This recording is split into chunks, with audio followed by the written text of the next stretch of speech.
ഇത് ഭൂമിയാണ്, കാഫറാണ് ഒക്കെ കണ്ട ആളുകൾ എത്രയോ വർഷങ്ങൾക്ക് മുമ്പ് ഞാൻ കണ്ട നാടകങ്ങളാണ് ഇന്നും എന്റെ മനസ്സിൽ, കുട്ടിക്കാലത്ത് കണ്ടതിന്റെ ഓർമ്മ ഇന്നും എന്റെ മനസ്സിൽ നിൽക്കുന്നു. ഇപ്പോഴും എന്താ കുയിലൻ എന്ന് പറയുന്ന ഒരു നാടക പ്രസ്ഥാന ഒരു നടനുണ്ട്. അദ്ദേഹത്തിന്റെ ചിത്രം ഞാൻ ഇപ്പോഴും കാണുക. 8-10 വയസ്സുള്ളപ്പോൾ ഞാൻ കണ്ട ഒരു നാടകത്തിന്റെ, എന്റെ നാട്ടിൽ വെച്ച് ശിവരാത്രിക്ക് സാറ് പറഞ്ഞ മാതിരി ഏതോ ഒരു മരക്കൊമ്പിലോ ഒരു കയ്യാലയുടെ മുകളിലോ കയറി ഇരുന്നു കൊണ്ട് കണ്ട ഒരു നാടകമാണ്. ആ നാടകത്തിൽ അദ്ദേഹത്തിന്റെ കഥാപാത്രത്തെ ഞാൻ ഇപ്പോഴും വർഷങ്ങൾക്ക് ശേഷം 10-40 വർഷത്തിന് ശേഷം ഇവിടെ നിന്നുകൊണ്ട് എനിക്ക് കാണാൻ കഴിയുന്നു എന്നുണ്ടെങ്കിൽ എന്താണ് നാടകം നമ്മിലേക്ക് തരുന്ന ആ ഊർജം എന്ന് ഞാൻ വിശദീകരിക്കേണ്ട ആവശ്യമുണ്ട് എന്ന് തോന്നുന്നില്ല. അങ്ങനെ ഒരു ഊർജം ഉണ്ടാക്കാൻ, അങ്ങനെ നമുക്കൊരു ഉള്ളിലേക്ക് ആവാഹിക്കുമ്പോൾ നമ്മളിൽ ഒരു ഉണർവുണ്ടാക്കുന്നതിന് വേണ്ടി, അത് സമൂഹത്തിന്റെ ചാലക ശക്തിയാക്കി മാറ്റിയെടുക്കുന്നതിന് വേണ്ടി കഴിയുന്ന ഏക കലയാണ് നാടകം. നാടകത്തിന്റെ ഒരു പ്രത്യേകത എന്താണെന്ന് ചോദിച്ചാൽ ആ ഒരു അനുഭവം കൂടി ഇന്നലത്തെ പറയാം. ഇന്നലെ 2ാമത് നാടകം തുടങ്ങുന്ന നേരത്ത് അവര് പറഞ്ഞു കുറച്ചാളുകളെ മുൻപിലോട്ട് ഇരുത്തണം. അപ്പൊ ആരോ പറഞ്ഞു അയ്യോ അവരവിടെ എവിടെയൊക്കെയാണല്ലേ. അപ്പോ നടൻ അദ്ദേഹം പറഞ്ഞു പോരാ, ഞങ്ങൾക്ക് കുറച്ചാളുകളെ മുന്നിൽ വേണം, നിങ്ങൾ അവിടെ ഇവിടെയൊക്കെ ഇരുന്നോണ്ട് കാര്യമില്ല. അതാണ് സുഹൃത്തുക്കളെ നാടകം.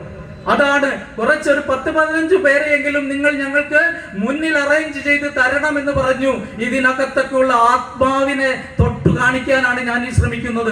അങ്ങനെയാണ് നമ്മൾ കുറെ ആളുകളെ മുൻപിൽ ഇരുത്തിക്കൊണ്ട്, അതാണ് കണ്ണിൽ കണ്ണിൽ നോക്കി, അതാണ് നാടകം. നിങ്ങളുടെ കണ്ണിൽ നോക്കിക്കൊണ്ട് ഞാൻ ഇവിടെ നിന്നുകൊണ്ട് സംസാരിക്കുന്നത്, ആ കണ്ണിൽ കണ്ണിൽ നോക്കി പറയാൻ കഴിയുന്ന കലയാണ് നാടകം. ആ നാടകം ഇപ്പോൾ തന്നെ ഏതൊരു ചെറിയ സ്ക്രിപ്റ്റ് ആണെങ്കിൽ പോലും എത്രമാത്രം ത്യാഗമെടുത്തുകൊണ്ടാണ് അതൊരു വേദിയിൽ അവതരിപ്പിക്കുന്നത്. എന്നാൽ അത് കണ്ട് വെറുതെ നമ്മൾ ഒന്ന് കൈയടിച്ചു പോകും. എന്നാലോ അഭ്രപാളികളിൽ സിനിമയാണെങ്കിലും സീരിയൽ ആണെങ്കിലും അതിന് നമ്മൾ എന്താണ്, അവരെ ആരാധിക്കും. വേണ്ട എന്നല്ല പറയുന്നത്. നിങ്ങൾ പല ആളുകളും സിനിമയുടെ ഷൂട്ടിങ്ങിനോ സീരിയലിന്റെ ഷൂട്ടിങ്ങോ കാണാൻ പോയിട്ടുണ്ടോ? നാടകത്തിൽ അതൊക്കെ തന്നെയാണ് സ്ഥിതി. പോയിട്ടുണ്ടോ? ഭ്രാന്തെടുക്കൂലേ? ഭ്രാന്തെടുക്കും. കാരണം എന്താണ്, മഹാനടന്മാര് പോലും 10, 20, 25 ഷോട്ടുകളൊക്കെ എടുത്തിട്ടാണ് അതിൽ നിന്ന് വരുന്ന നല്ലൊരു ഷോട്ടാണ് അവസാനം നമ്മളെ കാണിച്ചിട്ട് നമ്മൾ അത് വെച്ച് കൈയടിക്കുന്നത്. കഴിവില്ല എന്നല്ല ഞാൻ പറയുന്നത്. പക്ഷേ നാടകം നേരെ തിരിച്ചാണ് സുഹൃത്തുക്കളെ. 24 ഷോട്ട് പോയാലും 25ാമത് വരുന്ന ഷോട്ട് നല്ലതാണെങ്കിൽ നടൻ അവിടെ വിജയിക്കുകയും, എന്നാൽ നാടക കലാകാരൻ 1 മാസമോ 2 മാസമോ അല്ലെങ്കിൽ 1 വർഷമോ റിഹേഴ്സൽ നടത്തിയിട്ട് അവന്റെ ആദ്യത്തെ സ്റ്റേജിൽ ആ 1 സെക്കൻഡ് നേരത്തെ അവനൊരു പിഴവ് പറ്റിയാൽ അവന്റെ 1 വർഷം നഷ്ടമായി പോകുന്നു. അവനെ നമ്മൾ അംഗീകരിക്കില്ല. നിങ്ങൾ ആലോചിച്ച് നോക്കണം. അത് എന്തെങ്കിലും തൊണ്ടയ്ക്ക് ഒരു പിടുത്തം വന്നാൽ മതി. ഞങ്ങളൊക്കെ ഇതാണ് ഇപ്പൊ കഴിഞ്ഞ ദിവസം സംസാരിച്ചതാണ്. എനിക്ക് ഈ തൊണ്ടയുടെ ചെറിയൊരു പ്രശ്നം ഇത് സംസാരിക്കുന്ന സമയങ്ങളിലുണ്ട്. കഴിഞ്ഞ നാടകത്തില് നെടുനീളൻ ഡയലോഗുകളാണ്, 1.5 പേജോളം ഒക്കെ ഉള്ള ഡയലോഗ് ഒറ്റ നിപ്പിൽ ഇങ്ങനെ പറയേണ്ടതായിട്ടുണ്ട്. പ്രാർത്ഥിച്ചു, എല്ലാവരും പറഞ്ഞു ദൈവാനുഗ്രഹം എന്ന് പറഞ്ഞു. അതൊരു അനുഗ്രഹമാണ്. ഒരു വാക്ക് പോലും എനിക്ക് എവിടെയും പഴച്ചില്ല, എന്റെ തൊണ്ട എവിടെയും ഉടക്കിയില്ല. അതേസമയം ഇപ്പൊ നിങ്ങൾ കണ്ടില്ലേ, എനിക്ക് വെള്ളം കുടിക്കേണ്ടി വന്നു കുറച്ചുകൂടി, അത് അങ്ങനെ തൊണ്ട ഉണങ്ങുകയാണ്. എന്നാൽ 3/4 മണിക്കൂർ നേരെ നിന്നുകൊണ്ട് അങ്ങനെ ചെയ്തപ്പോൾ എനിക്കത് സംഭവിച്ചില്ല എന്നുള്ളത് എന്തുകൊണ്ടാ?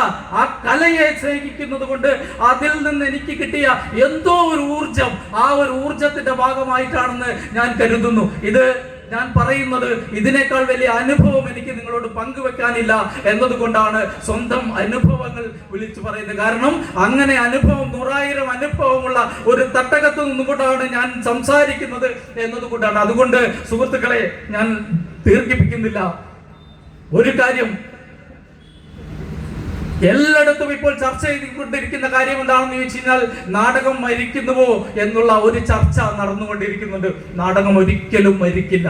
നാടകം മരിച്ചാൽ നിങ്ങൾ ഓർക്കുക, നാടകമല്ല മരിക്കുന്നത്, നമ്മൾ ഓരോരുത്തരുമാണ് എന്ന തിരിച്ചറിവ് നമുക്കെന്നുണ്ടാകുന്നുവോ. കാരണം നമ്മളെ നമ്മളാക്കി തീർത്തതിൽ ഏറ്റവും പങ്കുവഹിച്ചതാണ് ഓരോ ചെറിയ നാടക പ്രവർത്തകനും ഓരോ ചെറിയ നാടകവും എന്നുള്ളത്.